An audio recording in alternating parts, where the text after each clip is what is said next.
My name is Dave Hollenbach, the host of From Embers to Excellence, a podcast that explores the many facets of leadership from the perspectives of some amazing people.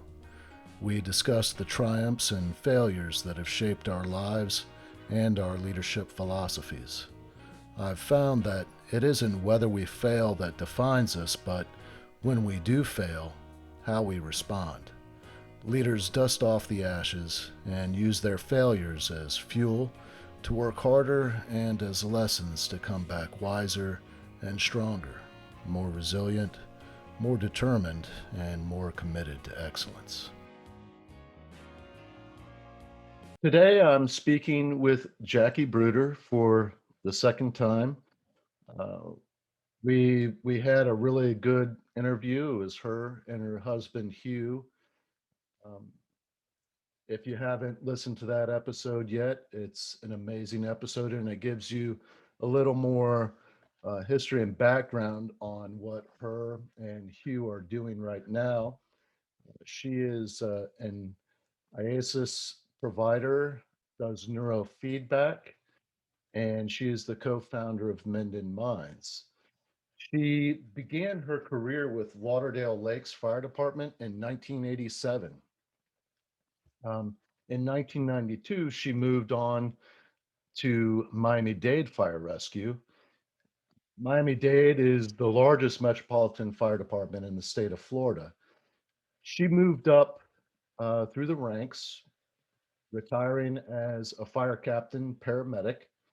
She was also very active in the department's dive rescue team, doing scuba, and people in the fire service understand what that is, but people that aren't familiar, dive rescue teams, they train with different types of scuba gear, different types of tactics and techniques in order to effect rescue, depending on what type of emergency it is, whether it's a vehicle in a canal or a boat that has either been in an accident or taken on water. She also assisted in the training of the fire department's trauma transport protocol. Now, that being just a little bit of your history, Jackie, maybe we can get into your your childhood. I know that you grew up in Florida. Um, you were born and raised in Florida, right? Actually, I was born in Puerto Rico. My Okay. my parents met in Cuba. My dad was American. My mother was from Spain. Their family owned homes in Cuba, and my dad was actually ex-military. So they sent him over there to see what Castro was up to. Very interesting story. Fell in love with my mom, had 5 children, and then right before Batista took over, they were able to leave. And they went to Puerto Rico because it was a natural transition for Latins to move to another Latin country. And my father knew that my mother's family would struggle in America because there was no Latins over here then. So my dad moved my mother's entire family, all 7 of her brothers and sisters and all of their children, into one house. And he stayed there until they all established their own homes, their own businesses, their own lives. And then they moved to the States. So I was born there actually by accident. I was you might want to say a Scotch night accident. He already had 4 kids. He didn't really need another one at this time, but it happened anyway. So we came in when I was 4. That was my primary language, was Spanish. Thank God I had that. As we know, in the 80s, when the Mayor boat lift came, all the Latins moved in. I knew the language. I was able to work in Miami and not struggle because it was difficult. But So, so you settled in Miami? Your family settled in Miami from Puerto settled Rico? in Coral Gables, went through the private school system for a little while, then ended up in the public school system. My parents got divorced. My dad remarried. I got 3 more brothers. So I grew up with 6 brothers. Wow. Hence making it a lot easier to work in the fire service. So I understood boys. I understood how how to get along with them. I mean, I think until I was about 20, I was more boy than girl. And Pretty tough. I was dirty. I didn't mind being dirty. It was more fun than putting on makeup, and it just didn't relate with girls as much as I did with guys. Not that I didn't have a lot of girlfriends. I had a lot of girlfriends, but I was really comfortable around guys because they think different than girls do in a lot of ways. So thank God I had a sister, though. She helped me be more girl. She came to And my rescue in my senior year and what's taught me. that? My sister came to my rescue in my senior year and basically helped me understand that, I am a girl. I should wear makeup and I should take care of myself that way. And she taught me a lot about actually being a female. And where does your sister fall in the hierarchy of your siblings? I'm the last of 5 of my original family, and she's the middle of that. So she's 6 years older than me. So that makes for a difficult, that age difference is hard. It's okay when you're young, but then when you turn 10, she's 16. But I had a brother that was 3 years older, so him and I were super close. We would go fishing and canoeing and that kind of stuff. She became my best friend later on. So did you have the typical South Florida childhood of fishing and boating and all that stuff? Absolutely. That's all we ever did. That's My dad would pile all the kids in the boat and we'd go out to Key Biscayne and go to the mangroves and go skiing, and then we'd go snorkeling, we'd go to the Keys and go fishing and diving, and that's pretty much all we ever did. We were always out on the boat. That's some of my fondest memories, and that's what we do with our kids as well. We have boating is our favorite pastime. Now, did you play sports in high school? I played sports my whole life. I Yeah. started softball when I was in 3rd grade, and I played into high school. And I also did gymnastics and I ran track. So I was never home. Yeah. It's a little different. The sports weren't like they are now. The sports were a lot of after school sports, school sports. It wasn't like you would come home and then an hour later your parent would drive you somewhere and drop you off. It was more like just everybody did it all together after school. And I still do gymnastic meets, but it was all through school. And softball was all through school, or Corey League, which is a league that I got into as well. So sports was a huge deal. Thank God for that. It kept me in shape. Yeah. Yeah, made it easy for the transition to get hired on the fire department, because it's not easy. As I'm sure your listeners know, if they're females in the fire service or even men in the fire service, when you want to pass that physical agility and be able to save your own life or anybody else's, you need to be in shape and you need to stay in shape. So it was. Well, what motivated you to go into the fire service? I look back sometimes and I wonder why I didn't see it earlier. And the reason why I say that is my mom was always lighting up our kitchen. Back then, there were no cell phones or even cordless phones. So she would start to make me like Cuban food. She liked to make those fried bananas, the plantains. And she'd come home and put oil on a pan, and she'd go to her room and get on the phone, and she'd light up the kitchen. So there was always firemen at our house. I mean, we burnt our kitchen down twice. So that should have been probably my first clue, watching them do that, because that was pretty cool. But then as I was growing up, my first boyfriend's brother was a fireman and all of his friends were firemen, and I was around firemen all the time. It just never dawned on me, because back then there weren't females in the fire service. It wasn't something you thought about. It wasn't something my dad or my mom was saying, oh, wow, you need to try the fire service. That looks like a good fit. It just wasn't something. I was a girl, right? Girls didn't even play fast pitch back then.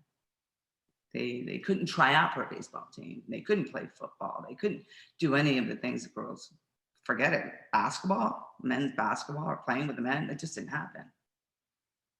And then, so I went to college. I became an orthodontic assistant. I was working for a practice and I had a patient come in. So I applied braces on everybody that came in the office. I did the initial visit. So I had first contact. And she came in a blue jumpsuit with a paramedic patch on it. And I had obviously seen that jumpsuit before because my first boyfriend, Ronnie Richards, his brother was Gary Richards, who works for Miami Dade Fire Rescue. So I'd seen that jumpsuit many times. And I was like, I sat her down in my chair and I was so curious. I said, I don't understand. Who do you work for? And at the time, she was working for an ambulance company up in Broward, and she had just gotten her paramedic license and was getting ready to go to fire school. And I was like, so wait a minute, you're gonna try to be a firefighter? She goes, well, up in Broward, you can be just a paramedic. You don't have to be a firefighter, because back then, Broward EMS were only paramedics. You didn't have to be a firefighter. It wasn't, they weren't cross-trained. Well, that was that. Never thought about it, but after that, the next day, I registered for school at a private school called Medical Arts. And I worked part-time, went to school part-time. Took me 2 years, a little under 2 years. Then I worked for Randall Eastern Ambulance for a year on their first ever ALS unit that they've ever had, doing inter-hospital transports, which was a real learning experience because you're in the back of a truck by yourself, transporting patients from like West Palm all the way to Miami, and you're bagging them all on your own, all the way back, all the way down. So you had to really, I got thrown into fire right away. And then Lauderdale Lakes Fire Department hired me. I was going through the process with a bunch of the departments, and they hired me first. So I took the first job that I was offered. And I loved it. I fell in love with the fire service. But if I could do one thing over, I would have spent a little bit more time talking to those firefighters that I knew and had them mentor me. Because I didn't, like our children, we have 2 boys in the fire service, and they're both firefighter paramedics.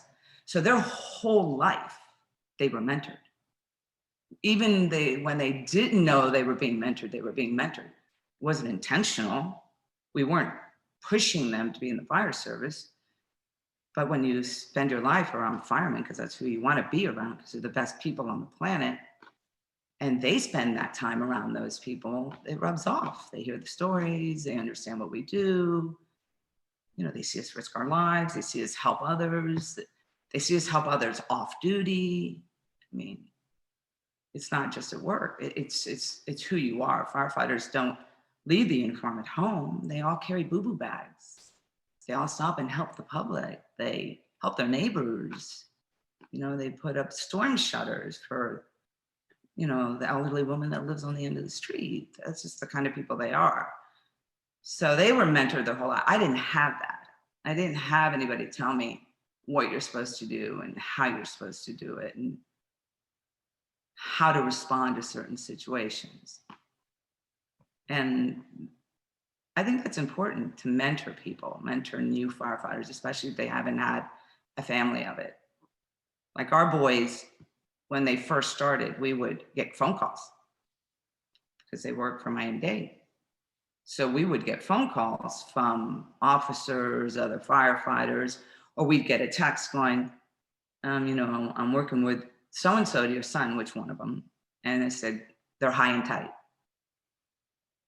And anybody in the fire service understands what high and tight means. Their hair, it's just not that their hair is short. They're doing it right. They're coming in early. They're checking out the truck. They're cleaning the station. They're doing all the duties they need to do before everybody gets there. You know, they know what their role is as a probation employee. They know what's expected of them and how to manage it. They know how to get yelled at, and you know, because they're going to make mistakes, and they know how to handle it because they've been mentored. But I didn't have that. I learned On the job training, I suppose. Keep your mouth shut and listen a lot. What do you think the biggest challenge for you was being one of the only women in the fire service at that time in South Florida? I'm sure it wasn't like they welcomed you with open arms at that time. Well, I can say that all in all, I was treated well. There was incidences where, and I'm not quite sure if they would have treated a guy any different, where though I had 5 years, like when I started with Lauderdale Lakes, that's one station department, 3 units, everybody's family. Within a month, they know who you are and what you're made of, and there's no question. So if you come in and you are a hard worker, they didn't care if you're a girl, you're a boy, they didn't care who you were. You were a part of that small team. You guys really need each other. You need to be good, you need to be good at it, and you need to care for each other. So Lauderdale Lakes was a no-brainer. But when I transition to Dade County, that's a whole different animal. We're talking about thousands of firefighters. We're talking about, you don't necessarily go to one station. You can be hopping around to different stations, lots of personalities. So even though I had 5 years with Lakes with a ton of experience, I mean, we averaged 12 to 15 calls a shift. I had at least a cardiac arrest a shift because 75% of the residents were over the age of 75. And then the other 25 were low income Blacks. It was a busy area. You know, it was a demanding territory. I saw a lot. There wasn't anything I hadn't seen. I'd had 5 pediatric cardiac arrests. I've had multiple traumas. 5 years, I had seen more than I probably would have seen in a long time in a regular fire department. So I came with experience, but doesn't matter what you come in with Dade County. Doesn't matter where you worked, who you worked for, how busy you were. You started out from zero. Right? Officer would have knows your history. They usually ask, they try to get to know you, but until you prove yourself, and sometimes it's in multiple situations because, again, you're moving from stations to stations. So you're having to establish that reputation. It takes a little longer. It takes a lot more patience. You have to work a little harder, do it a little faster, keep your mouth shut until you're accepted. And I do think sometimes being a female, not necessarily I was treated differently because I was a female, but I think you put a girl into a firehouse with a bunch of guys, so they don't know what to do either. They don't know who you are, how you're going to respond, or what type of person you are, of course, because they haven't worked with you. So in the beginning, I think they're a little uncomfortable, and I'm maybe a little uncomfortable. But once I had 6 brothers, it takes about half a shift for them to realize that do not change who you are, because I really don't care what you say. I don't get offended by cursing. I don't get offended by people talking about sex. I don't get offended about anything. Nothing offends me. So once they know that, once they know they're in their house and they can be who they are and not have to worry about the girl being offended or getting upset with them or getting in trouble, it usually is a much better situation. And I never believed in going in there and telling them how to run their house and what to do and how to do it. I know we had policies about that, don't bring up politics, don't talk about sex, all those things they don't like us to talk about. But they call it a firehouse for a reason. It's your house. These are your people. What are you supposed to become somebody different when you walk into the firehouse? if they're your peeps and that's who you hang out with and you trust them with your life, they need to know who you are. So I believed in getting to know who they were and them knowing who I was and knowing that it's safe for them to be who they are and say what's on their mind. And, you know, sometimes you're having a problem at home and things aren't going so well and you need the F word to explain that. Or you need to talk about certain things that just, you know, your bros understand it. So I don't think I had a hard time with that because I understood it. And as time went on, there were much more girls getting hired after I got hired. I mean, I had like,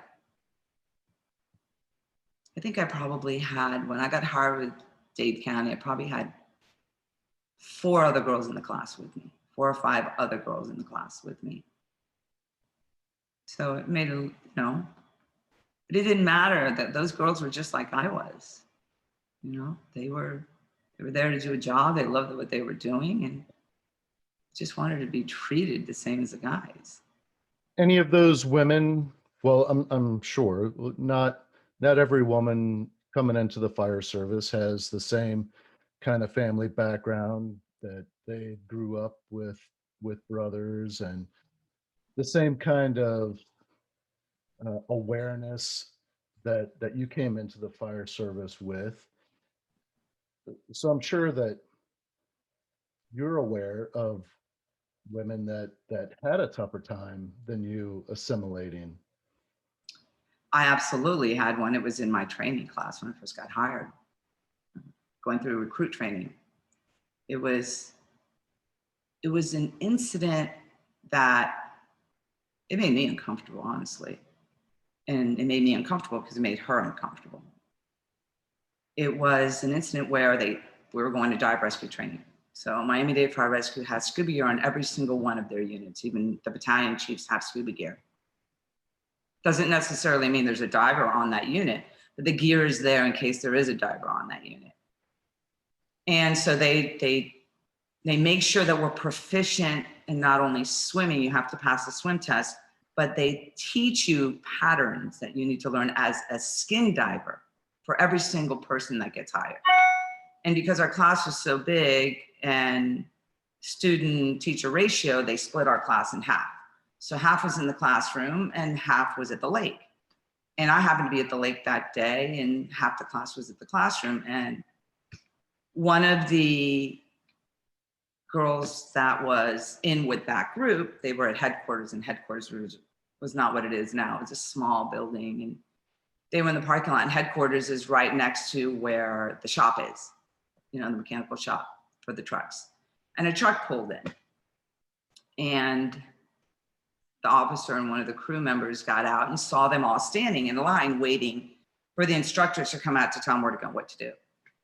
And the officer and the firefighter walked up and said to one of the male firefighters, where everyone could hear, I'm going to use a better word than he used because we don't like that C word. But he said something to the effect of, I heard you have a lot of C's in your class. Where are they? Because they only saw her. They didn't see all of the other girls. And it was obviously not normal for them to have that many girls in one class. They had a lot of girls, and we were all firefighter, paramedics, all had jobs somewhere else. So not only were we a lot of girls, but it was a lot of girls that already trained, and it was not normal, I suppose. And when he said that, that girl heard it. And that girl had spent, I think, 4 or 5 years with Hollywood. And apparently Hollywood at the time did not have a very good reputation of treating their girls well. And that's why she left Hollywood, because she was treated poorly as a female in her eyes.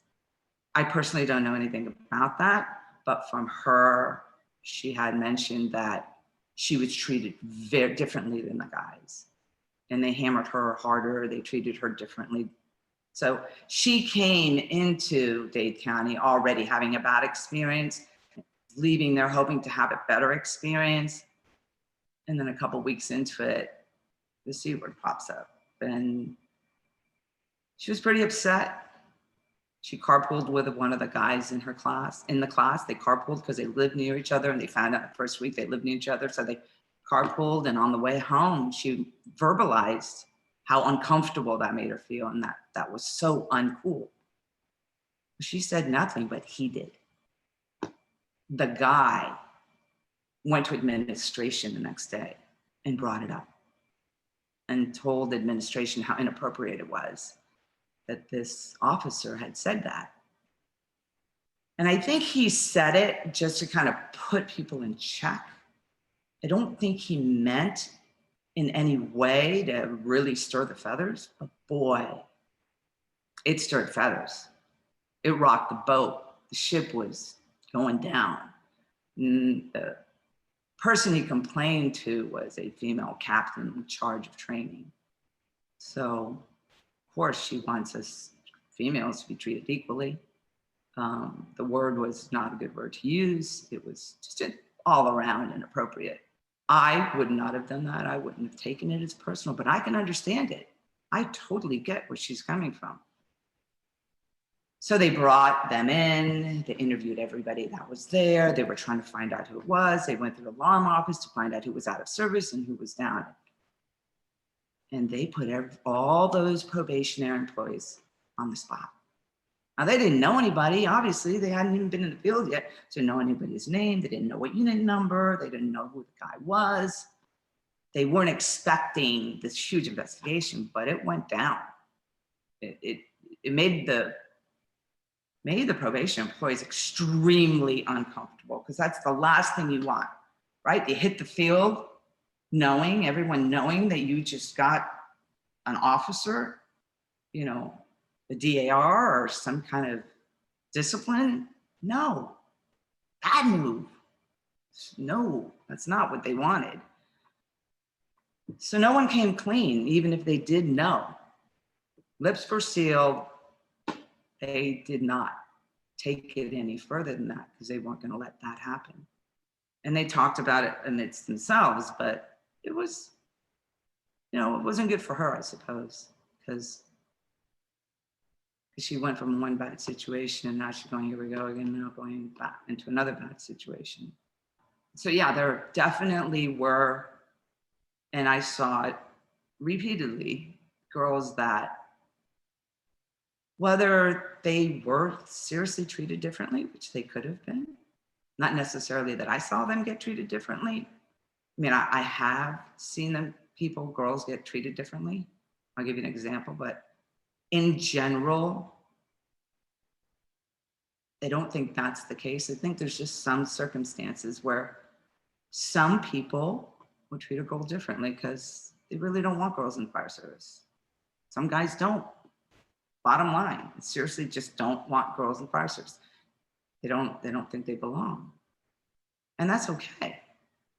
That's like, let's say I work at a beauty salon and I've got a totally straight guy who doesn't understand, the girls chat, and, it makes him uncomfortable when the girls talk. And so the girls may not necessarily want that guy there either, because he may say, hey, that makes me uncomfortable. I don't want you talking about that. It'd be the same scenario, same situation.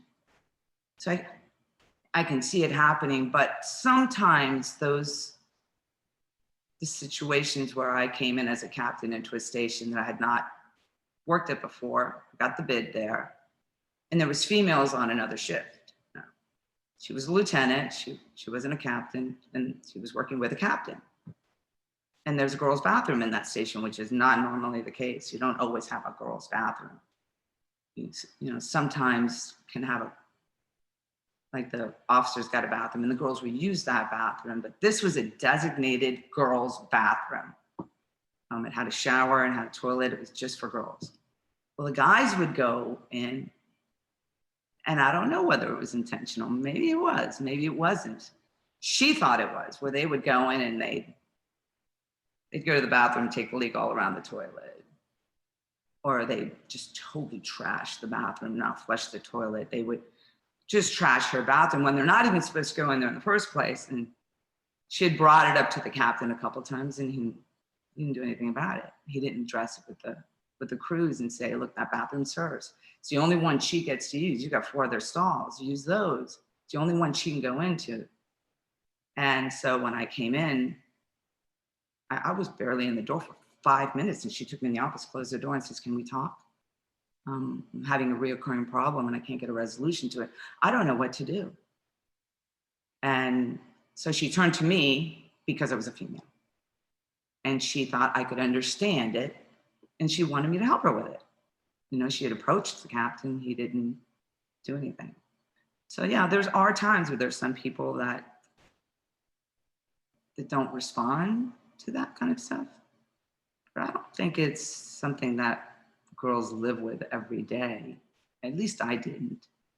And when I spoke to that officer, the next, couple hours later, he was completely responsive. It never happened again. So I don't know if it changed because I have rank, equal rank to him. I don't know if it's because he respected me. I don't know why it was happening and it wasn't corrected when she complained. Maybe he just simply didn't like her.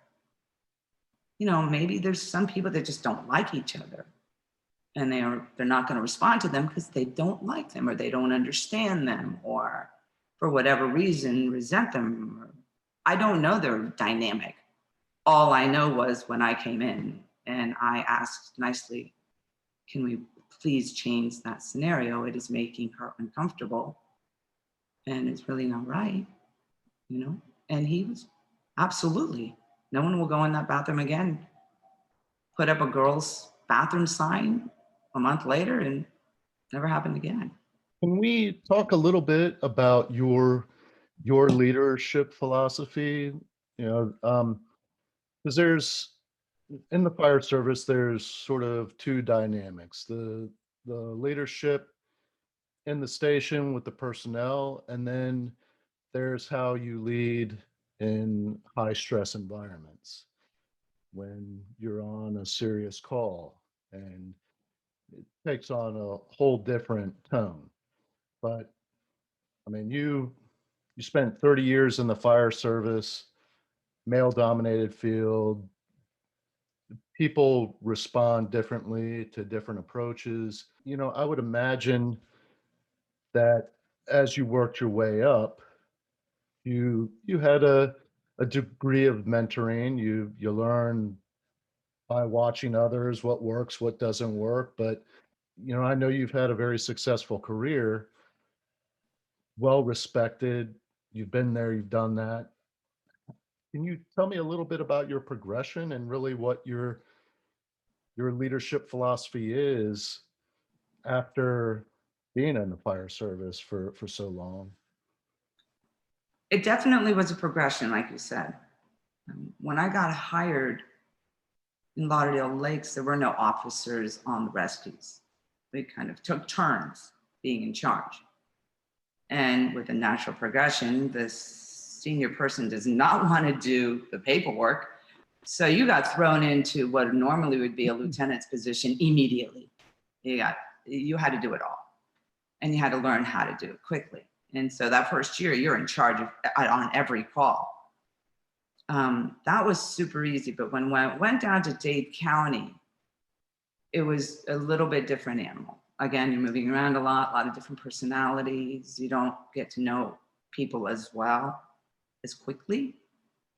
And that has its benefits, obviously. And I loved working there.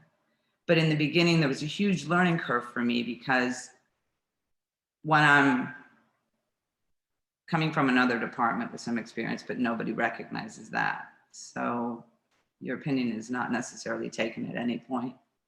You really have to prove yourself. You have to do something outstanding for them to go, oh, okay, wow, this rookie's got some skills. You got to prove yourself. There's so many personalities and so many people. But if you went on a call, like I went on a call one time where because I speak Spanish and no one knew, right? You wouldn't know I speak Spanish. I don't have an accent. And so I was on a situation where it was over. I was there early, so I got a call with off-going shift. And the firefighters spoke Spanish. Nobody in the house spoke English. And the officer did not speak English. Person was not doing well. And he spoke to the family member to find out what was going on and was translating to the officer. And he gave him a completely different synopsis of what she had said. And I heard that. And now what do? I'm going to call him out on it in front of the officer and embarrass him. And what if she understands some English? So I immediately got put in a really bad spot. So I took the officer aside and I just leaned in and said, it's not exactly what she said. And I told him exactly word for word what she said. Now maybe he didn't understand Spanish, so I could have gotten that wrong, but he wanted to go ahead and transport an unresponsive patient by ambulance to the hospital. And I thought it needed to go with us. And he was painting a picture that if this is a normal status for him. So now I'm put in a horrible situation. I've got to say something because I am uncomfortable with sending this guy by ambulance really far away. And I'm on probation. I speak Spanish, but they don't know I speak Spanish. They don't know me. I'm early. I'm just started at the station. They know nothing about me. And here I am going to complain, going to whine and make a situation. But it's someone's life, right? So what do you do with that? So I took the officer aside. So I'm super uncomfortable putting this guy in an ambulance. And can we please just take him to the hospital? And he goes, no, I've called an ambulance. So I went back in and reassessed the patient just to make sure I'm wrapping my head around this fight that I'm going to have. And I came back and I said, look, and I gave him what I was seeing. I was in respiratory distress. Respiratory rate was up, heart rate was up, altered mental status. Now, granted, he was elderly and he was deteriorating. This was a normal progression of his deterioration, but he was still considered unstable, in my opinion. He sent him by ambulance. And when the ambulance got there, the ambulance didn't want to take him. But the other guy convinced him, he's an elderly person. He wants to go to his hospital. And granted, he's going to make it there. I knew that. But what if he didn't? What if he didn't? So I took the officer aside and I said, honestly, this is wrong. Now, you're putting me in a bad spot, you're putting us all in a bad spot. If something happens to that guy, it's our fault. And he didn't hear me. And it was tough. I had a hard time with that. And so when we got back to the station, I said, I don't understand. I thought I'm a part of a team and you just disregarded me. He goes, well, I don't know you. I don't know what your skills are. I said, but if you look at it on paper, it looks bad. Look at the paper. Don't look at me. Just look at what the paper says. And he said, no, I'm going to do what I got to do. I'm going to do what I think I need to do, and you don't need to worry about it. Well, I couldn't let it go. So I said, I'm going to call the chief and I'm going to get his opinion on it. Because I can't work with you if that's the way it's going to be. I was scared to ever run a call with him again. So he goes, you can call the chief all day long. Go ahead and give him a call. Well, it was my chief now because the hour had gone by. So it wasn't his chief, it was my chief. And my chief knew me. I had been working in the battalion. He had seen me, he knew me. And so I said, Chief, listen, I don't want to create a problem. I just want an opinion. I want this to be just an opinion, a learning tool for both of us. How do I handle this? And I said, I don't want to tell you if you're going to make this into a disciplinary. I made that very clear. What's I'm going to tell him? I just needed him to have a conversation. That's what I wanted, a conversation. I told him the story. He knew I spoke Spanish because he heard me speak Spanish. He knew I'm fluent. Heard my story. And I was in another room when I did this, when I spoke to him. And so he goes, put me on hold and get the officer back on the phone. This officer was a captain at the time. And he goes, I want you to go in the room. So I put him on hold. I went back into the room. And he puts it on speakerphone. Oh my God. He ripped into that officer. It made me uncomfortable. He ripped into him. We didn't have a policy at the time that said everybody on there is a paramedic and their license is on the line. So the officer really needs to consider everybody's opinion and has to go with everybody's opinion. If one firefighter doesn't agree, then you have to err on the side of the patient. Basically, the rule now.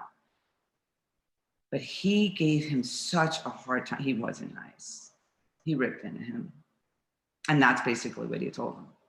When you've got any paramedic on a call who's uncomfortable, you have to listen to that person. You don't know her experience. You don't know where she came from. You don't know what she knows. You have to listen to her. And when he was done, he didn't, obviously this is a conversation. He had a conversation. He wasn't documenting anything. He wasn't gonna get the guy. He followed through what we had agreed to. And when he got off the phone, the officer looked at me and he goes, I thought he was gonna hate my guts. I thought that was that. I have just established a reputation of being that girl who is, the BI. That's where I thought I was.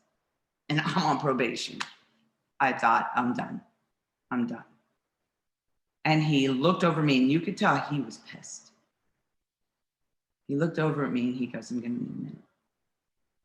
And so I left, started doing station duties, calls me back in a few minutes later and he goes, I want to apologize. I said, I'm sorry. And he said, I should have heard you. He's right. I should have heard you. You're a part of that team, regardless whether I know you or not. You got a patch on your chest. You have the skills. I should have heard you. I was shocked.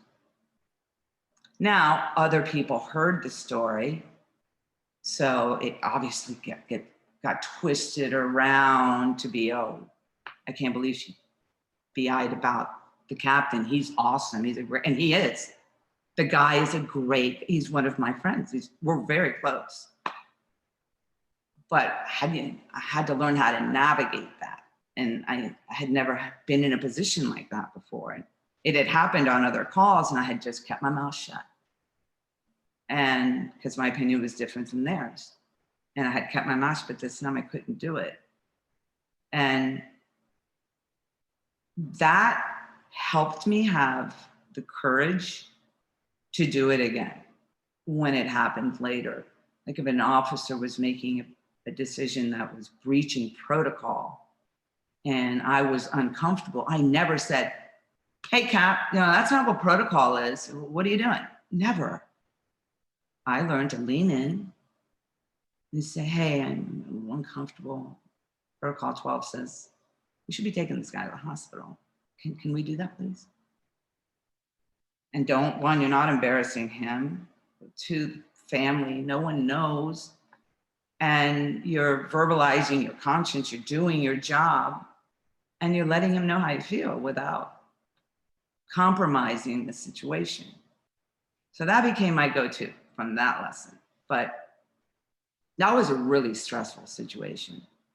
And there was often times where I'm sure all firefighters, not just females, have been in that position where they don't agree with the decision that's made and they have to find a way to let themselves be heard because you have to live with that decision.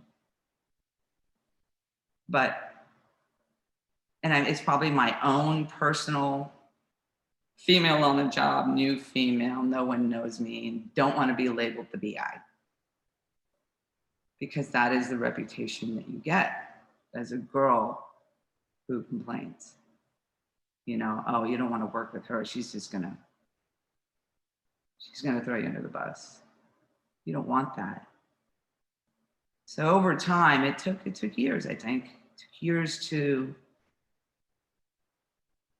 to let everyone that I worked with, including when I was an officer, let them know they'd come first. So when I became an officer, I did something I don't know if other officers do, but it's something I started doing. We do morning briefing every morning. We go over a policy, we talk about any memos that have come out, we talk about problems with the truck, and then we talk about what we want from each other.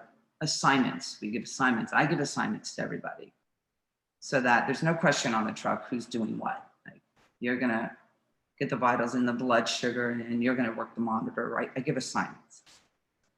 On my truck personally, if I was in charge of a unit, it didn't matter whatever unit it was, the first thing I let them know is that I'm not here to tell you what to do. I am a part of the team. I make 3 or I make 4. I'm here for you. I'm here. Whatever you're struggling with, whatever is your problem, I want to know. And I'm not going to change your routine. I don't want to if you want to go shopping today, we're going to go shopping today. If you need to do something, we're going to do it. Whatever you need to do, take care of my people first. But then I would go down the list of the things that were a priority so that they knew what to expect.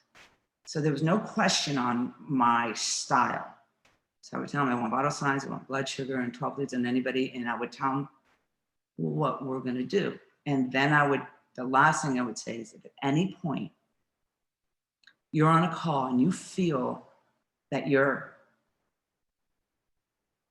whatever it is, triggered by that patient, and something that's going to come out of your mouth is unkind, I'd like you to just step out. Before you say it, just step out. We got this. We'll get you. I know there's times when that happens, where people just need to step away because that person is triggering them, or the energy in the room is just bad for them, or it's such a BS call, or a call that, oh my God, they told us the patient's in cardiac arrest and CPR is in progress and the guy's sitting in a chair with a remote control. That kind of stuff, that adrenaline push, and then you get there and, okay, what happened there? And it triggers people. So I wanted them to know that I'm there for them. It's not just about the patient. Yeah, the patient's, it's our client. We need to do the right thing. But they're important too. And if they know, oh, Captain told me I need to step out, and I'm okay, it's okay if I step out. I'll put my clipboard down, I'll manage the call. Because I would rather them step out and regroup instead of building that resentment and anger and have that bad energy in the call. And then there's times when you get there in the morning and you know your guy's off. You know he's screeched in at 2 minutes till. His uniform doesn't look so great. He looks tired. You know, you have to be aware of your peeps. You have to pay attention. Don't ignore it. I never ignored it. I would watch him for a little while, and then hey, can we have a talk for a minute? Come in my office. I'd close the door and I'd say, what's up? Are you all right, dude? Everything okay at home? That check-in is something that became a part of my routine, especially after 2008, when the market crashed and we stopped getting pay increases and they kept taking money out of our pockets instead of giving us money. And things, we were starting to feel unloved and unappreciated by the fire service. And people were angry, people were disappointed, people were frustrated. And so there was a lot of unhappy folks sometimes at work in the morning. I would take them aside and I'd hear them. I'd listen to them. I'd let them know that they're not alone. I feel your pain. And that I think, in my opinion, is something more officers need to do. Kind of be self-aware of their peeps and watch what they're doing. I mean, they're calling in sick a lot. And their responses to patients on calls aren't good and things are changing. You need to check in. And that's what I think makes a leader, a better leader. Because you're just not leading them to do a good job and have them enjoy their job, but you're letting them know they come first. The firefighters come first. Sure, the public pays our salary and they're important. And of course, that's our job. But if the mental health, then if our guys aren't good, then they're not going to be good to anybody else either. Their families, their brothers and sisters at the firehouse, or brothers and sisters at home, everything is a trickle effect. So over time, I realized that that was the most important thing to do. Communicate with your people, let them know where you stand, find out where they stand. And if they're struggling, be there for them. Give them the ear they need, because all firefighters know this. I don't need to say it, because most people that are listening are, wear a badge or wear a uniform, know that we see the worst in people. We know people struggle. We know people lose their parents. You see it on Facebook. They lose their parents, or kids have cancer. They had their dog died. You see all that. But we're there. We smell it. We hear the cries. We feel the sadness. It's all around us on the call. So it's a three-dimensional feeling when you're a firefighter. And you can't just shake it off. It's not like a wet dog where you shake off the water and you're good to go. That, you carry that it sticks with you, especially the kids, especially the neglected kids. Those stay with you. So if we stay connected with our people and pay attention to what's happening to them and not go, oh, he's just, he's lazy, or he's just having a bad day, or he's had a couple bad days. He'll be cool. He's all right. He's strong. He's badass. No, I don't think that's good enough. I think, and not just as officers, I think we all need to check in on that. Pay more attention, have some awareness of our people, so that when they start to go down that rabbit hole that we can go down, which we know, sure, I'm not sure if most listeners know, but more firefighters died in the line of duty that died by their own hand than in the line of duty. So there's more suicides than on-duty deaths. That's alarming. Why is that happening? We need to learn to check in, to be there for them. You're involved in providing IASIS neurofeedback treatment that treats PTSD. And in the previous episode, we kind of go into that technology, but I kind of wanted to get your personal experience with PTSD, or those close to you that have struggled with it, and how they dealt with it. I didn't see it in the beginning. You would hear about PTSD, and when it first started becoming more aware in the fire service, I didn't recognize that our own people are experiencing it. We were labeling it burnout, or the guy's just a jerk, or he needs to retire. The guy's just not nice. And as I became a captain and started trying to help, starting to recognize that people's struggles were more than just those issues, and I started having that conversation. I didn't even know about ISIS at the time. I was doing it because it was becoming more aware of it, because of the pay cuts and the situations that were happening. I could see the anger building in the station, and that negative energy affects everybody. One guy comes in and he spends an hour complaining. It affects that's a trickle effect. It's like a fungus, it just grows. And that negative energy turns into more negative energy, which turns into a miserable day. So I wanted to stop that early in the day. First thing in the morning during breakfast, we would talk, get it out there. What are you guys thinking about? And let them vent and try to lean into a more positive direction instead of a negative direction. Try to make them laugh, try to make fun, do the things that we do. Put a cup on a broom with water in it, and as they come in the door, it hits them in the face. Do things to lighten it up and make it more fun. But there were times when that didn't work. And there had to be a deeper conversation. But then we had a family member who went into the rabbit hole. And I, again, naive, didn't understand why he was in the rabbit hole. I thought he wasn't nice. I thought he was just mean. Just wasn't like us. And my husband's brother, Barry Bruder, who developed ISIS, microcurrent neurofeedback, came into town. He lives in California, it's where his business is. And we had dinner. He met that family member.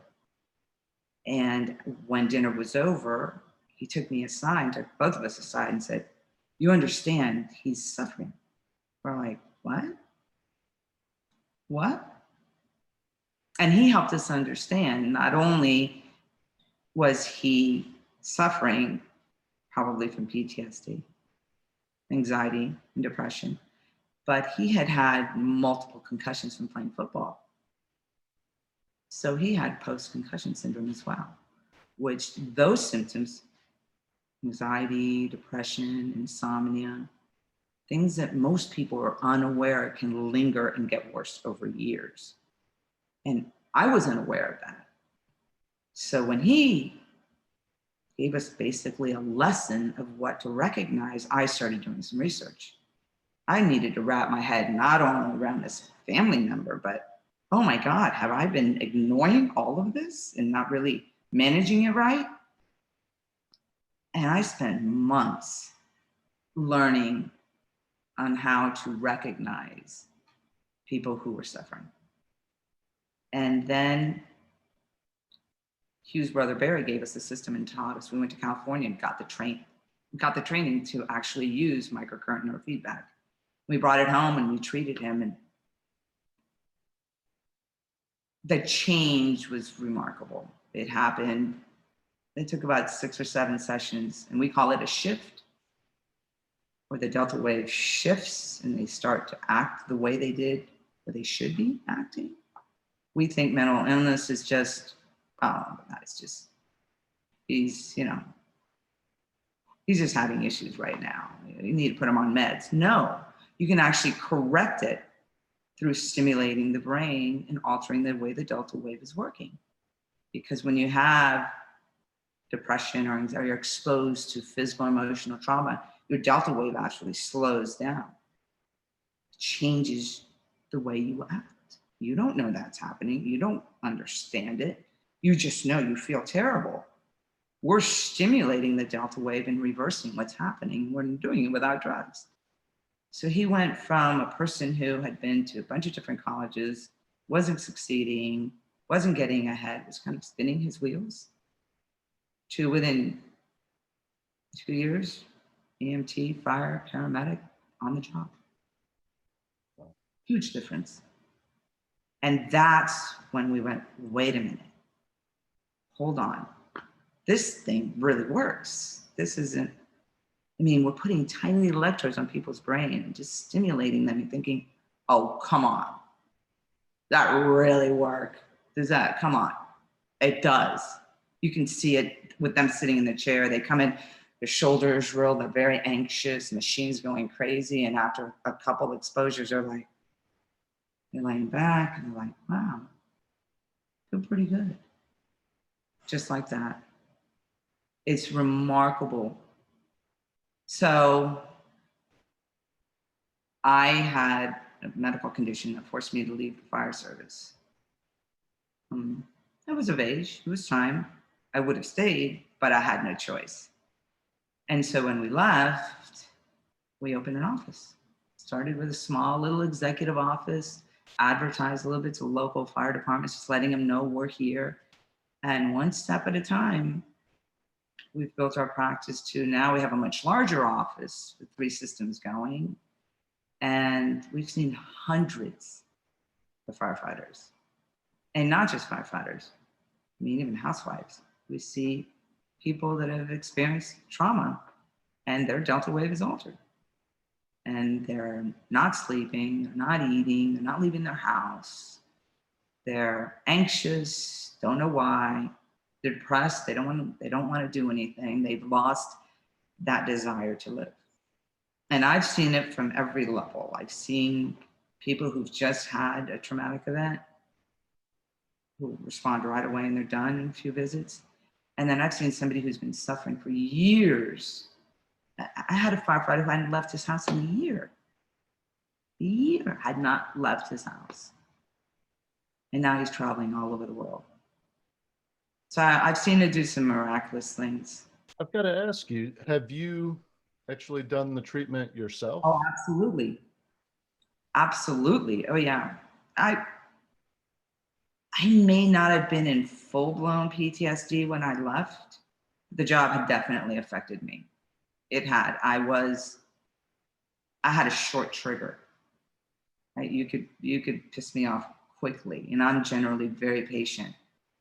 And giving myself a treatment isn't as easy as giving somebody else, but I found myself doing that. I found myself, if I did not feel calm, if I felt that edge coming on, I'd give myself a treatment, or Hugh would give me a treatment. And within 24 hours, it was completely gone. So if you catch it early, it goes away much quicker. If you let that build up and let it go on, it takes longer to bring it back. It's like we tell our patients, you've been suffering for 5, 6, and even 10 years. Give us 2 months and we'll correct it.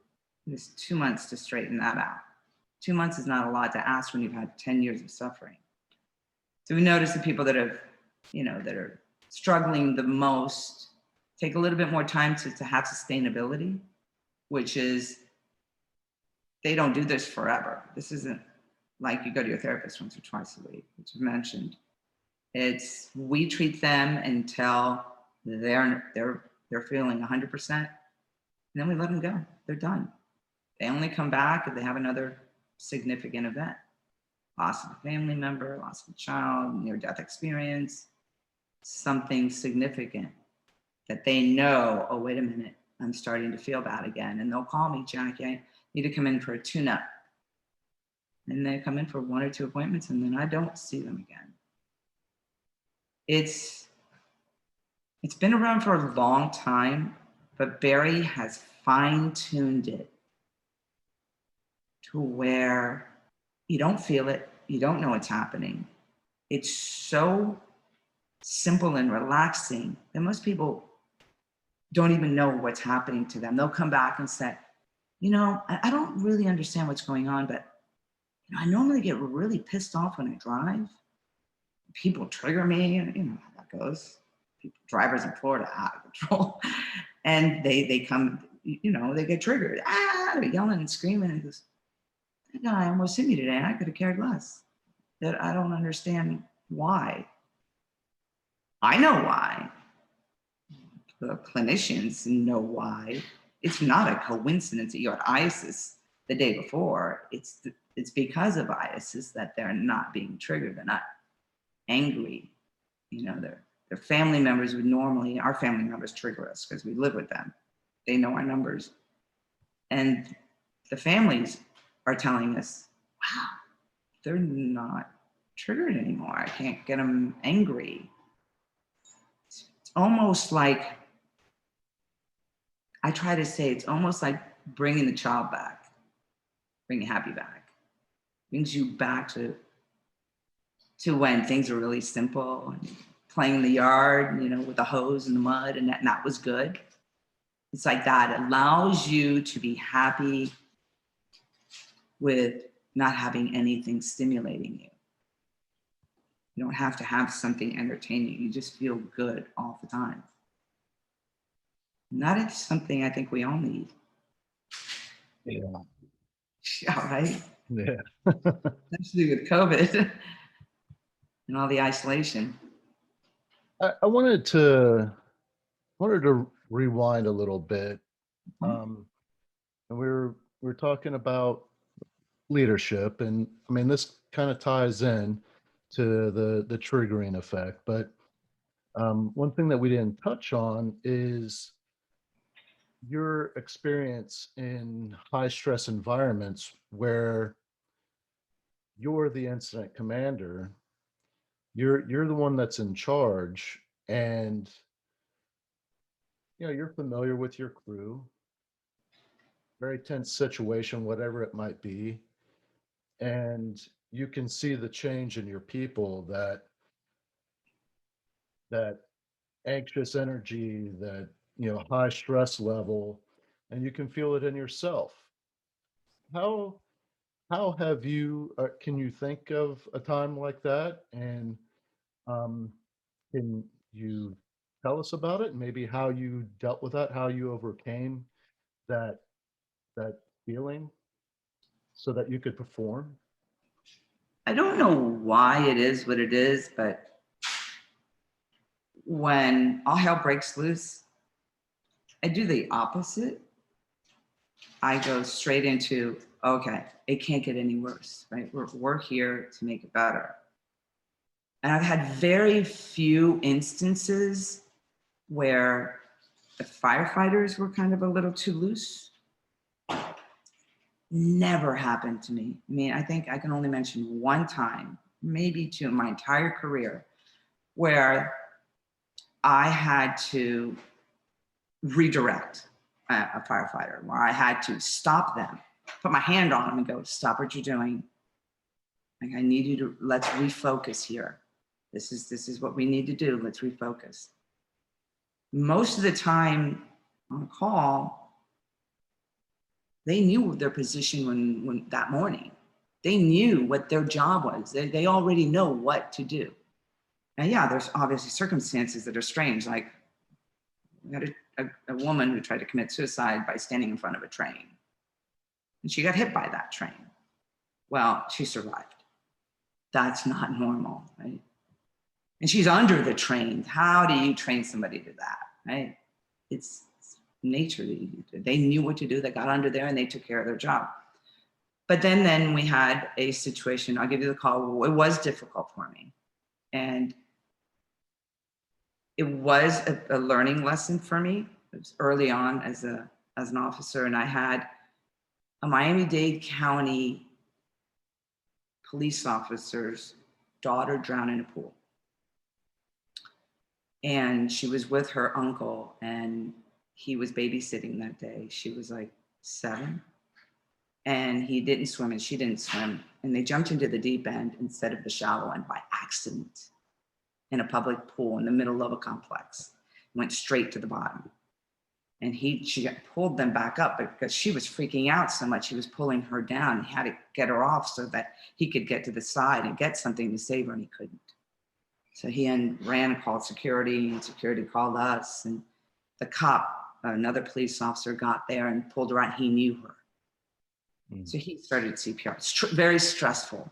So one, we know it's a police officer's daughter.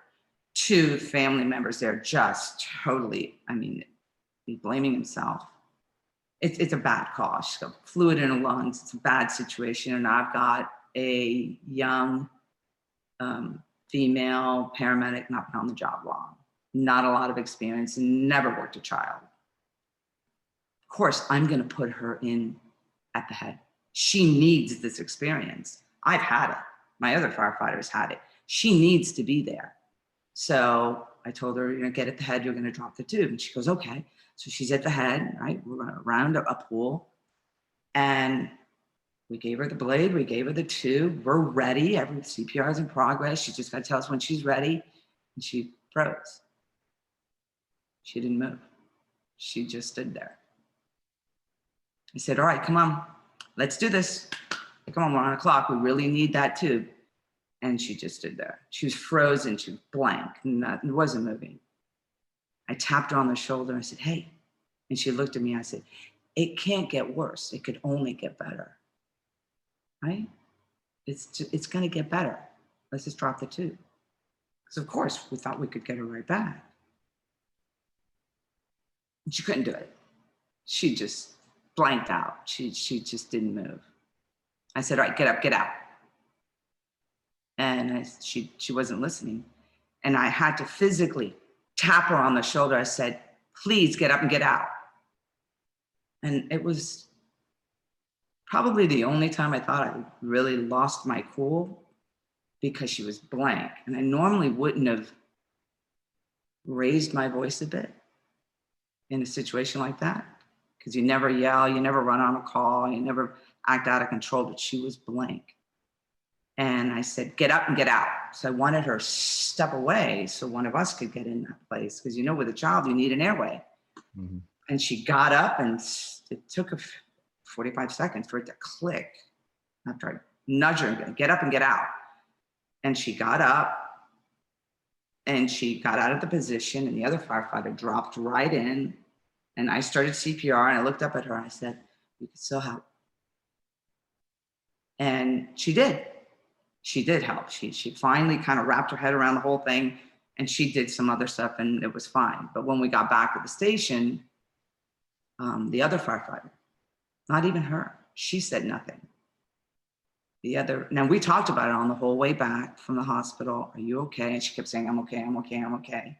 She was not okay.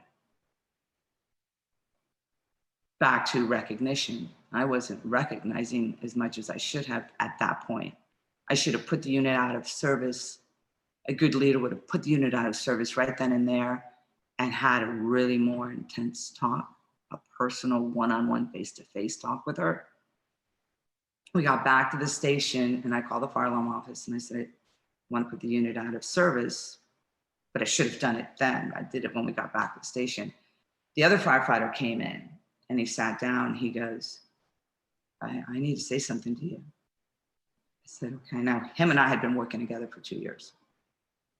And he goes, you were really rude. And that was uncalled for. I don't know. Why did you do that? And it hit me hard.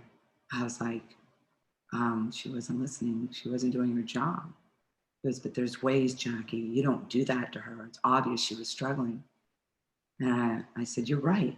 I could have handled that better. I handled it very poorly. And so I knew I had not done a great job, but I didn't realize anybody else thought I didn't do a good job. I brought her back in. We sat down. I apologized. And then we really sat and talked. And no, she was not okay. We ended up having a critical incident stress debriefing. She ended up going home. She ended up calling out sick for a couple of shifts. I had to call her at home to see if she was okay. Then I called her mom, because her mom's a nurse.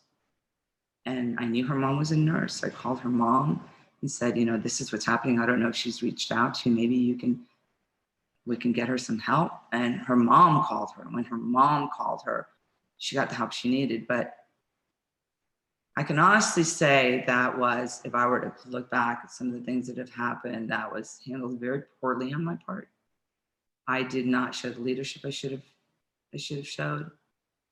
I should have handled that the way I do normally, lean over on the officer and say, okay, go ahead and, it's okay, just go ahead and step away. We got this. I didn't do that. I didn't do it.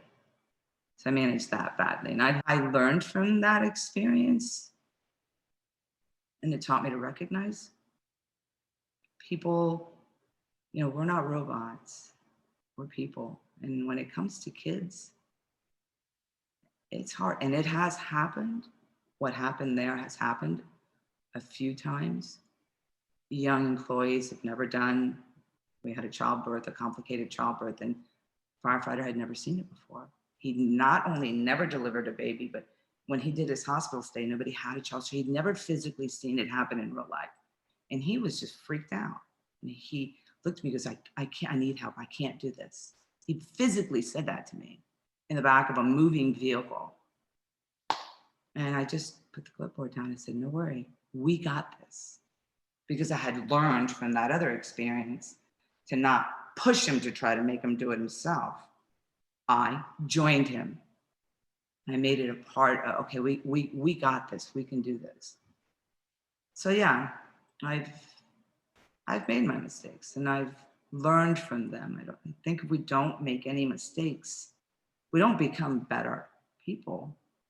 And luckily the fire service is recognizing that, where when we screw up, we're not just criticizing that crew. We're going, hey, this is what went wrong. Let's see if we can learn from this and show others how to, if you're in that similar situation, to change it. But other than those small situations, I very rarely had anyone like question me or refuse to do something or not be a team player, but many times give advice, because that was part of my morning briefing. I'm like you guys. I'm just a pencil pusher. I'm here to just make sure everything goes okay. I'm part of you. So if there's something that I'm not doing, or you have a question, or you think we need to change something or tactics, and I want to hear it from you. I want you to tell me. I want you to verbalize it, to come up to me, say something. You've got a better way of doing it. I want to know. So I always left that door open for them to kick in, to get involved, to be a part of it. So yeah, we would get on a call, and if they had a better way of doing it, they would say, hey, Cap, why don't we try this? Oh, absolutely. Yeah, I mean, you can skin a cat a million ways, and that's why you have 3 people on a truck or 4 people on a truck. You can't do it by yourself. This is all about the team. And if you nurture that team, what a force. What a force. If not only are you physically capable of doing the job, emotionally connected with your crew, where you like each other, oh, forget it. Forget it. Everything goes like clockwork. It can be a really good thing if you nurture that. Yeah. So leadership is about teamwork. It's about being a part of that team, not you being here and them being there. You're there together. You may ultimately have more responsibilities, and you may have to be more accountable than they are in certain situations. But if you're not opening your eyes and your ears to your team who has knowledge and input, you're hurting yourself, you're hurting your patient, you're hurting your crew. Throughout your career, I'm certain you've mentored people, but you've also received mentoring along the way, because we don't do it on our own. Um, I'm just curious if you could share with the audience some of the most effective mentoring that you've received, something that really helped shape who you are and how you performed as an officer. This is going to sound so corny. So my husband's firefighter, paramedic, he was a chief fire officer for Miami Dade, and he's now a deputy fire chief. He was probably the single most effective person when it came to understanding the things I couldn't understand. I worked down south, and I lived in Davie. We lived in Davie. So that's an hour drive, hour and a half coming home in the morning. And so I would call him on the way home. Most of the time, because I was so exhausted, if I didn't talk to somebody, I'd fall asleep, because I always worked at busy stations and never had slow stations. And anything that I questioned, anything that I was struggling with, anything that, because you go through the day after, hey, did I do that well? How could I have handled that? What did I learn from that? And I would bounce it off him. And sometimes it was just to get it off my chest because it was a dead kid, or someone got dismembered, or the situation was very ugly and it was killing me inside, and I needed to. But then there was other times where I was struggling with a problem employee and how to manage that problem employee. And he taught me that if you put them first, he taught me that, and And he learned that as well because he became a chief fire officer. So chief fire officer, there's management. So you have to consider the needs of management with the needs of the employees. But the employees come first. Management is always going to win because they're your workforce, they're your people. So he taught me that if you put them first and you let them know that you're going to be behind them at every turn and that you'll do whatever it takes to make their life better, then your life will be better. So he was the strongest influence, I think, in my career because he was so level-headed and he's so smart. He's able to be neutral even though he loved me. He was, because he's in the fire service, he was able to just go, okay, well, like when I told him about that child, he goes, well, you really could have managed that a little better, right? He didn't say, oh no, don't worry, you were hot at the time. He didn't pacify me. He said, you probably could have managed that better. And he was right. He always called me on it. He never let it pass by. He brought it to my attention. Look, you didn't do a really good job there. Maybe you need to readdress that. Think about that. Not think about this. Think about that. And bottom line is it always boiled down to take care of your people and they're going to take care of you. That's what it all boiled down to. One thing that you just said really hit home with me, and it doesn't just apply to spouses, but that mindset of it, to me, it's a sign of how much you care for somebody when you're willing to hold them accountable because it's going to improve uh, their capacity to operate, improve their awareness, and improve them as leaders. If you hold them accountable, but not in a negative way, there's a way to manage that approach, and it's much easier to manage that approach when you genuinely care about that other person. And it's so important to genuinely care about your people because that's really, to me, that's the only way to ensure their success. You really have to legitimately care about them. Even if you don't particularly like them, you have to care about them and care about their success, genuinely care about their success. And I don't know, I thought that was pretty profound, that particular example, because you know that he loves you. And he could have just said something nice, oh, don't worry about it. But that wasn't going to help you. So no, that's Right. awesome. You're right. And I'm grateful. Now I know there's people out there, and I've heard this before, and I'm sure you've heard it, where they say, can't say the word, but it's don't S where you live. All right, so they say you shouldn't be dating somebody that you work with. You shouldn't get involved with someone in the fire service. If you're in the fire service, it's going to create a conflict. But the truth is who better understands you than somebody that's in it? Had I married a businessman, he would not have gotten that call. He wouldn't understood when I called him and said, oh my God, I just had this call where this woman got dismembered and her 3-year-old child had every bone in her body broken, and I had to suction her teeth out of her airway to bring her back to life because she was in pieces, and it was it was in a field in the middle of Homestead, and it took 20 minutes to get help. He doesn't get that. But my Firefighter paramedic husband gets that. Not only can he empathize, but he was there with me in that field when I'm telling him that story. So he knows what it feels like.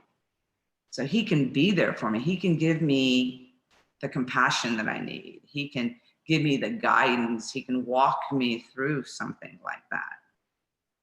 So I think it's brilliant being with another firefighter. And not only that, who else is a better person to spend time with? Right? We talked about it earlier. Firefighters, as we know, I need a kidney. We went public on Friday. Monday, I had 10 people, including you, who had offered their kidney. My girlfriend said, what are you talking about? 10 people, how did that happen? I said, they're firefighters. And that's all I had to say to her. That's when she went, oh, okay, got it. Right? Who better to be around?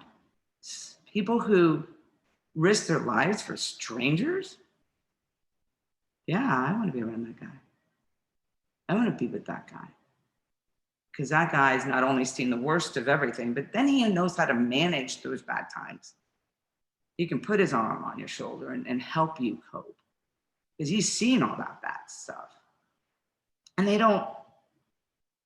not like regular people that you go to work, people that that go to work every day and they maybe go have drinks with their friends after work and they're kind of buddy. They're good friends, they talk, they may be on the phone, they know about each other's lives, but when that person breaks their leg, they'll send you flowers or a card and they'll call you okay. The fireman's gonna come to your house and build a ramp for you. The fireman's gonna do your lawn for the next couple of weeks till you're back on your feet. The fireman's gonna go work your shift so you don't lose pay in your pocket. It's gonna take your kids to school. It's gonna make sure your wife's okay, make sure the bills are paid. That's what a fireman does. So who doesn't wanna be around someone like that? Firemen are firefighters. They're great people. They just are. And we've surrounded ourselves with, most of my friends are firefighters. Because you want to be with those people. Yeah, it's funny. The one thing that came to mind here as we're talking was the conversation that we had after our last interview, where we were also talking about the other side of firefighters, male firefighters, uh, and how you navigated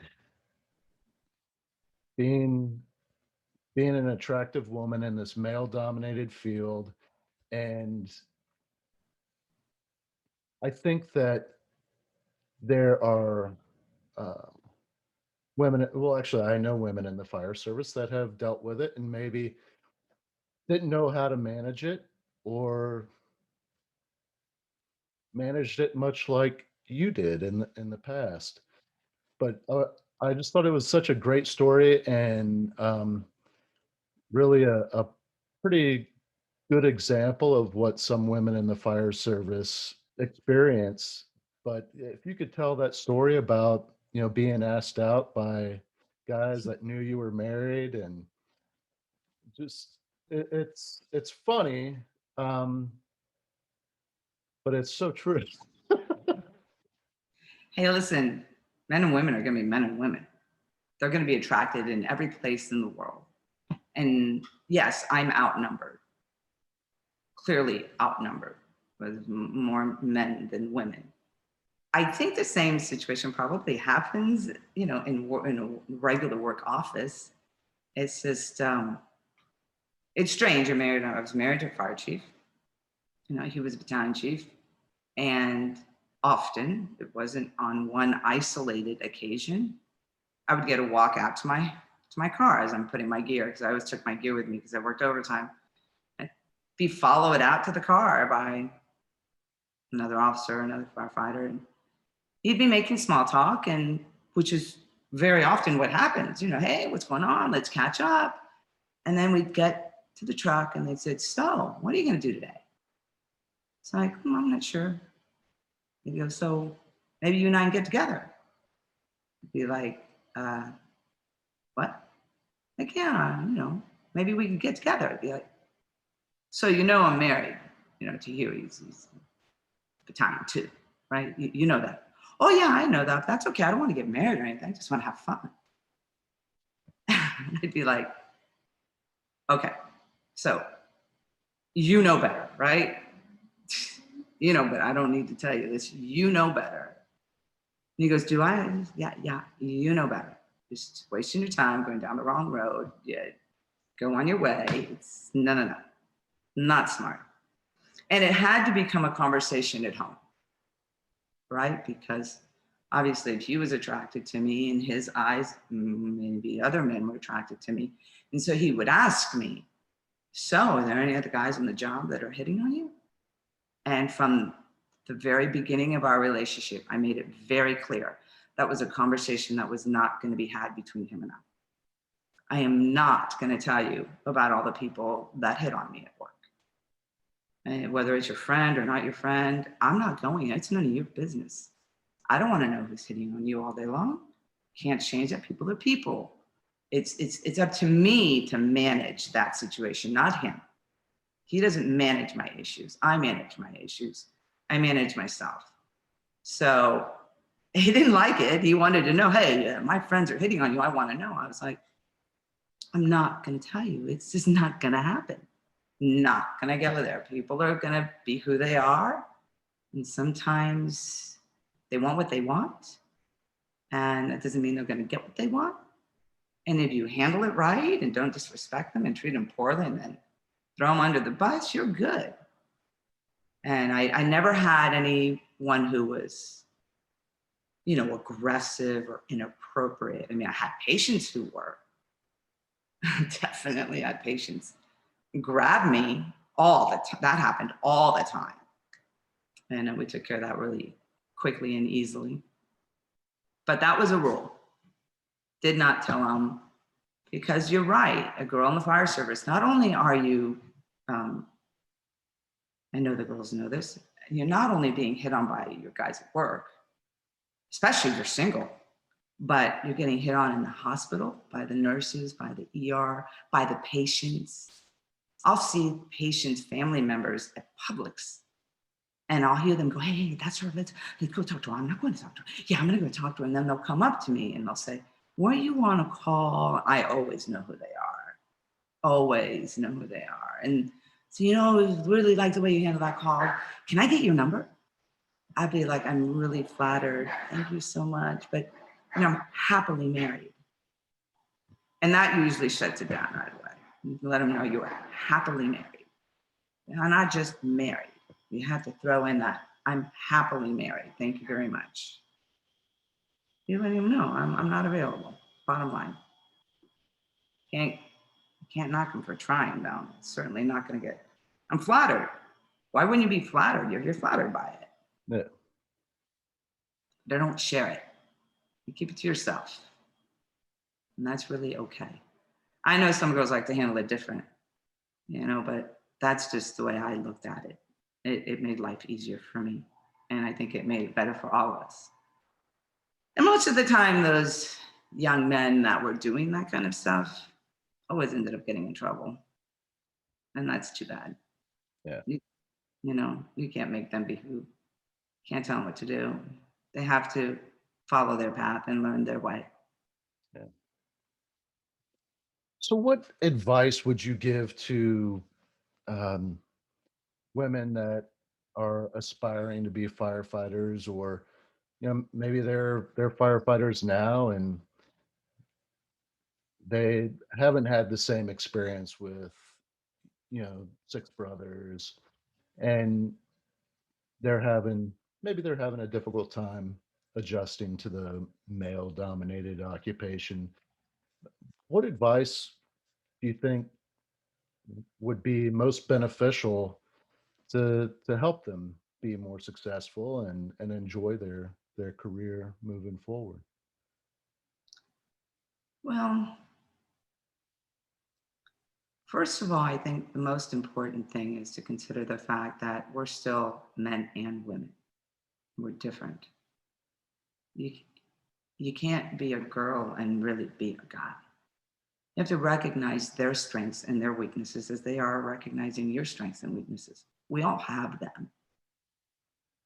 And as long as you have an open mind to the things that are happening, for example, that situation that happened to me in the car, it could have been a completely different situation, right? I could have gotten really offended. How could you dare? You know I'm married, and gotten angry, gone inside, called the chief and said, this is inappropriate behavior. And, you need to talk to him and this needs to stop. This is harassment. Yeah, anything can be turned into something ugly. And if you recognize people are just people and no one is exactly like you and no one is perfect, and you give them the respect and you communicate how you feel and you don't try to hurt people. My goal was never to ever throw anybody. I don't think in all the years I was in the fire service, I don't think I ever wrote anyone up. I had a conversation with the chief about a certain individual. You know that one. There was one other where I had to have a conversation with the chief, but I don't think I ever wrote anybody up because it was a conversation.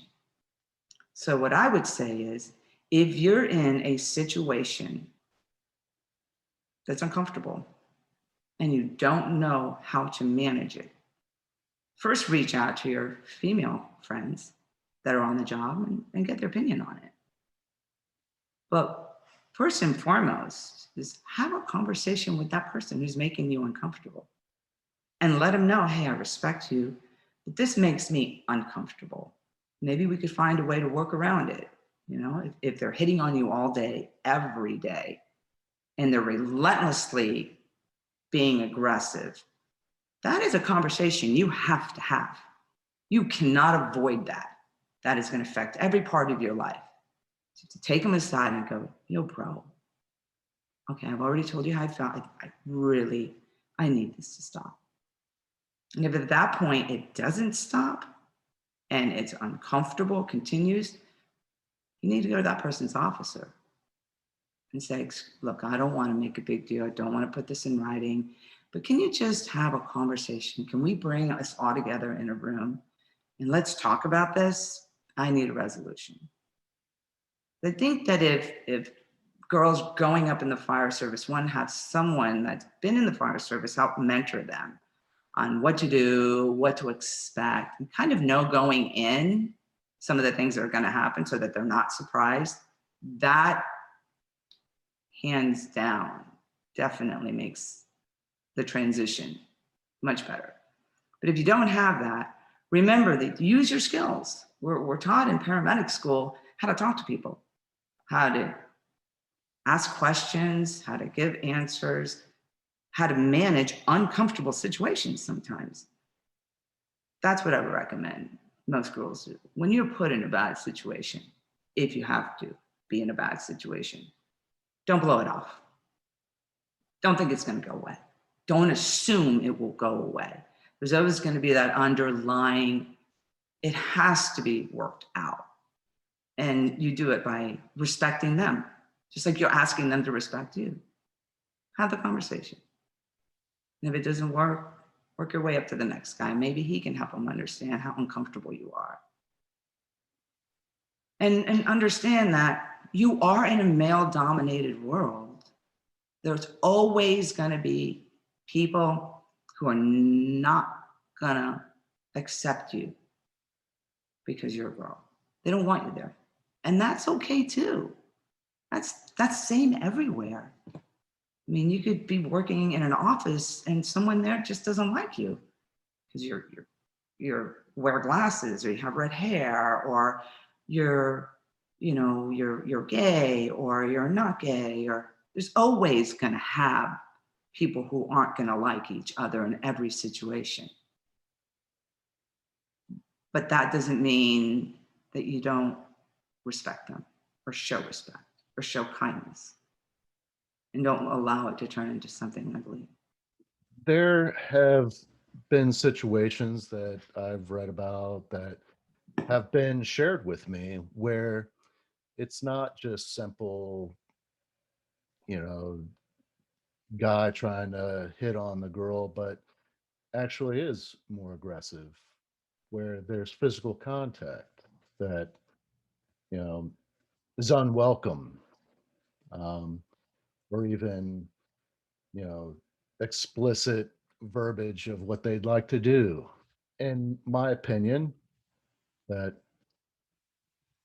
the firehouse is not a place for that. They're these these women that we work with, I feel deserve the same respect as the men that we work with.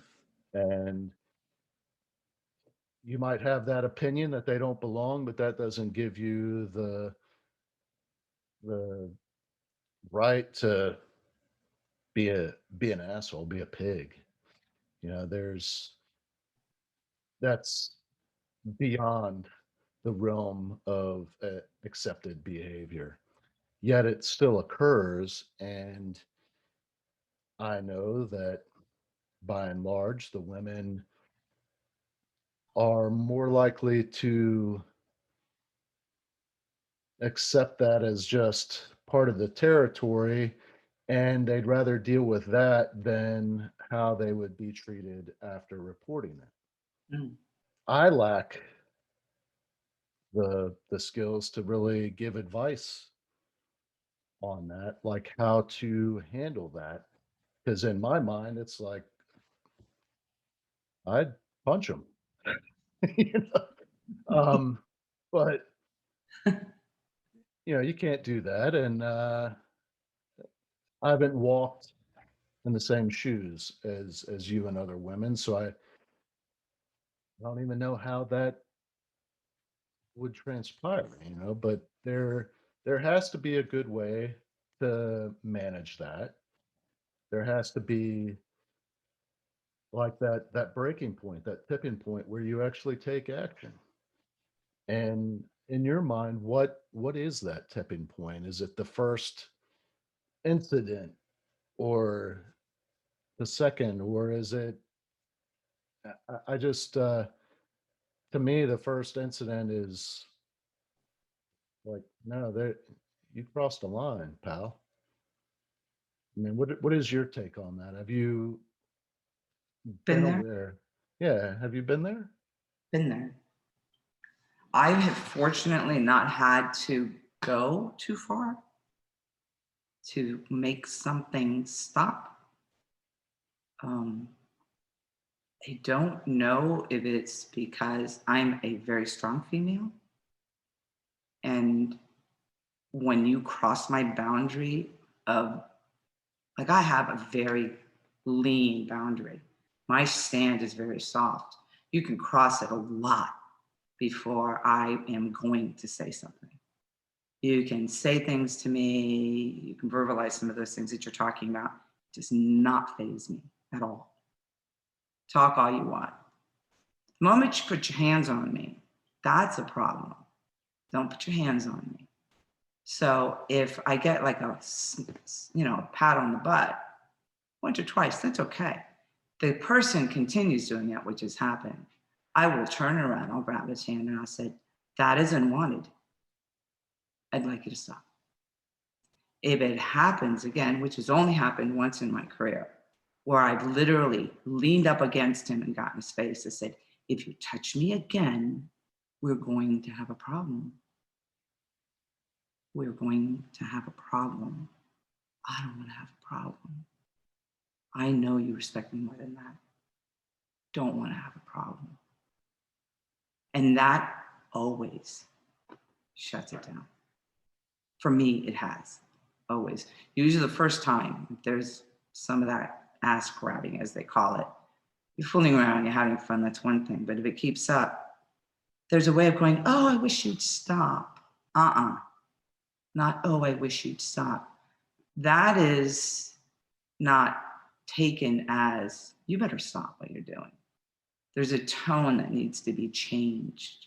if you really want him to recognize that this flirtation has crossed the line. And that tone needs to be done the moment it makes you feel uncomfortable. If that first slap of the butt didn't make you feel uncomfortable and it was kind of, oh, okay, so you're flattered that he thinks you have a nice butt. Then it happens again and again, and then you're going like, okay, you're having to think, all right, this is not cool. This guy's, he's making a pass and he's doing it passively, passive aggressive. That's when you have to decide, okay, now I need to do something about it. And I never tried to do it in front of a group of people, but that one circumstance was in front of a group of people. It was in a kitchen, a very small, narrow kitchen, and he was doing it to rile them up, and it was totally disrespecting me. And I turned around and I said, right to his face and right in front of them, that is unwanted and I needed to stop now.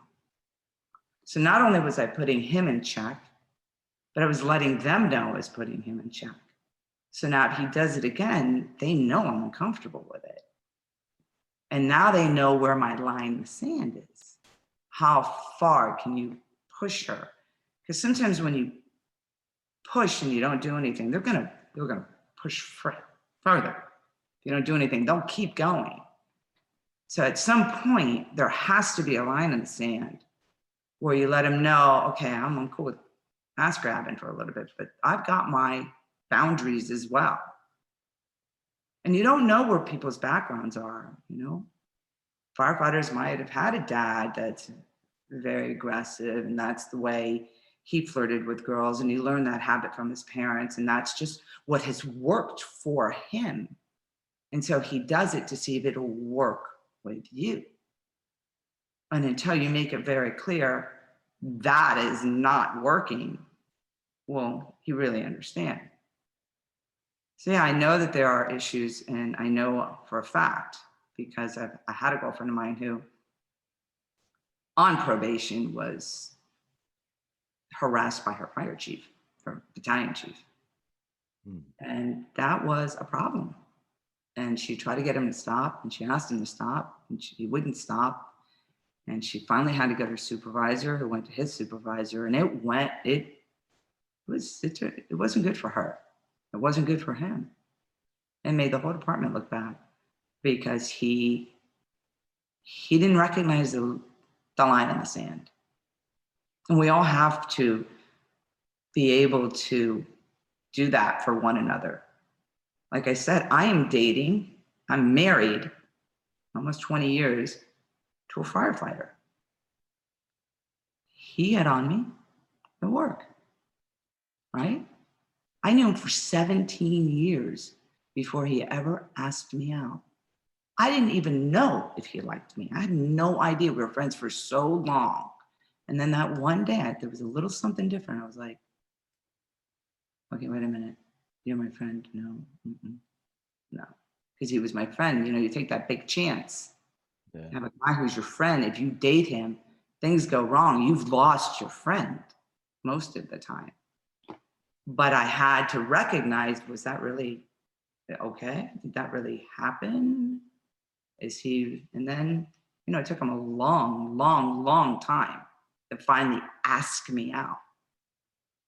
He even asked his children first before he asked me out, because there's that line in the sand. Yeah.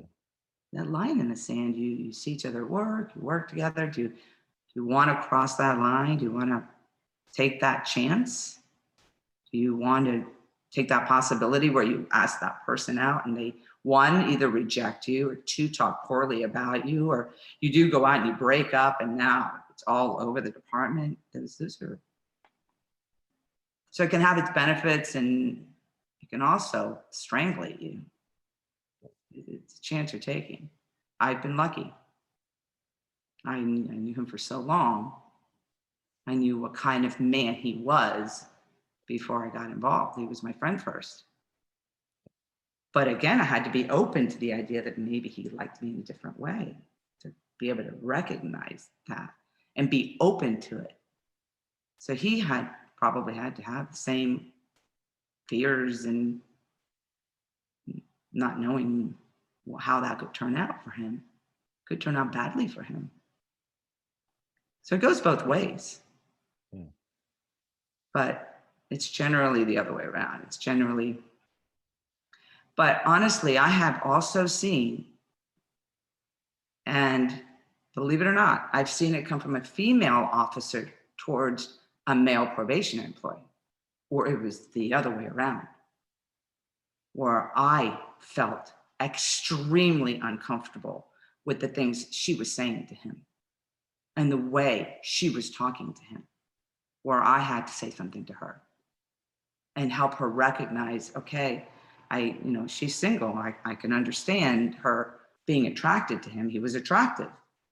And I could see why she was attracted to him, but if it made me uncomfortable and I've got a very slim line in the sand, you've got to know it made other people uncomfortable and they just weren't saying anything. She was an officer. He wasn't saying anything. He's on probation. It's her officer. So it's not only isolated to men doing it to women, it's also women doing it to men. Yeah.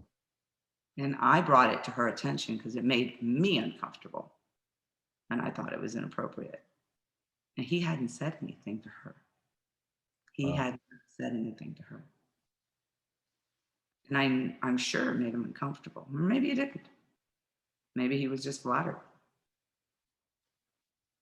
I'm so grateful to you coming on, agreeing to do another interview with me, and especially to talk about everything that we've talked about today. I think that it's extremely valuable information that I think rarely gets shared. Um, and I really hope that men and women in the fire service listen to this conversation and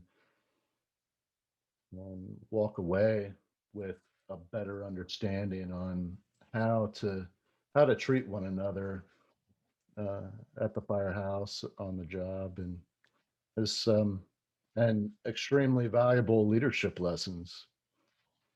Thank you very, very much. You're welcome, Dave. It was enjoyable being here. Is there anything that you can think of that maybe we didn't talk about that would be of value to men and women uh, in the fire stations? I think most people that go into the fire service go in there because they want to be there for people. And if we remember to not just be there for the public, to be there for each other at all times, I think we'll be good. So when we lose that connection with one another is when things usually go awry in a station, when there's finger pointing. So people stop thinking about all those big things and go back to the basics of, we're a team. Let's make that team work. And let's really get to know what it is that's important to each other and how to make that team work. It doesn't matter what color you are, where you're from, your nationality, none of that. Actually, I think that's a benefit of having multiracial in your firehouse. Because I certainly don't know everything about everybody else, but I want to. And if you're open to that, so when you have a girl come into your station, or you have someone of color, you have someone who's not like you come into that station, instead of immediately going, oh God, here we go. I'm gonna have to learn how to deal with this. Open your mind to, wow, where's this person been? How's she gonna be an asset? What does she know? What can I learn from her? Or what can I learn from him? If we look at it like that, we'll be a success in the fire service. Because we're always learning from each other every day. We do it through mistakes. We do it from listening. We do it from experiences. So if you keep your mind open to those new experiences, fire service will be more enjoyable, less stressful. Absolutely. It'll create better leaders. And we need good leaders. We're always being challenged from a lot of different directions. And the better your skills are, the happier you'll be, and your crew. It's huge. Thank you. And for those listening, if you haven't heard the interview with Jackie and Hugh,